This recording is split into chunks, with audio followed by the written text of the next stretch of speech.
भारतीय राज्यघटनेचे शिल्पकार भारतरत्न डॉक्टर बाबासाहेब आंबेडकर यांची 135वी जयंती मुरगुड शहरात मोठ्या उत्साहात साजरी करण्यात आली।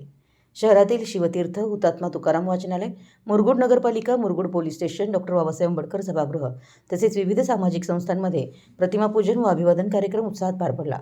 जयंतीनिमित्त मुरगुड येथील ग्रामीण रुग्णालयात रुग्णांना फळं वाटण्याचा कार्यक्रम आयोजित करण्यात आला। या उपक्रमाला नागरिकांचा उत्स्फूर्त प्रतिसाद लाभला। मुरगुड पोलीस स्टेशन येथे नूतन API क्रांती पाटील व PSI अनिकेत कुंडले यांच्या उपस्थितीत डॉक्टर बाबासाहेब आंबेडकर यांच्या प्रतिमेचं पूजन करण्यात आलं। तसेच मुरगुड नगरपालिकेमध्ये उपनगराध्यक्ष रेखाताई मांगले, सर्व नगरसेवक आणि मुख्याधिकारी अतिश वाळुंज यांच्या हस्ते प्रतिमापूजन करून महामानवांना अभिवादन करण्यात आलं। शहरातील शिवतीर्थ येथे उद्योगपती ज्योतिराम सूर्यवंशी आणि दलित मित्र DD चौगुले यांच्या हस्ते प्रतिमापूजन करण्यात आलं।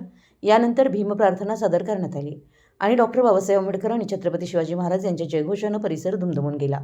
यावेळी ओंकार पोद्दार आणि दलित मित्र DD चौगुले यांनी मनोगत व्यक्त करत डॉक्टर बाबासाहेब आंबेडकर यांच्या विचारांचा समाजाने अंगीकार करण्याचं आवाहन केलं। मुरगुड नगरपालिकेकडे भारतरत्न डॉक्टर बाबासाहेब आंबेडकर यांचा पुतळा उभारण्याची मागणी नागरिकांनी केली।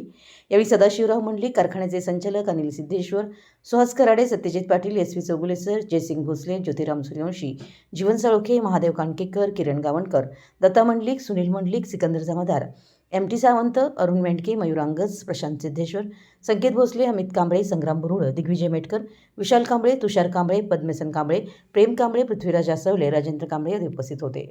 मराठी न्यूजसाठी मुरगुडहून सर्जेराव भाट।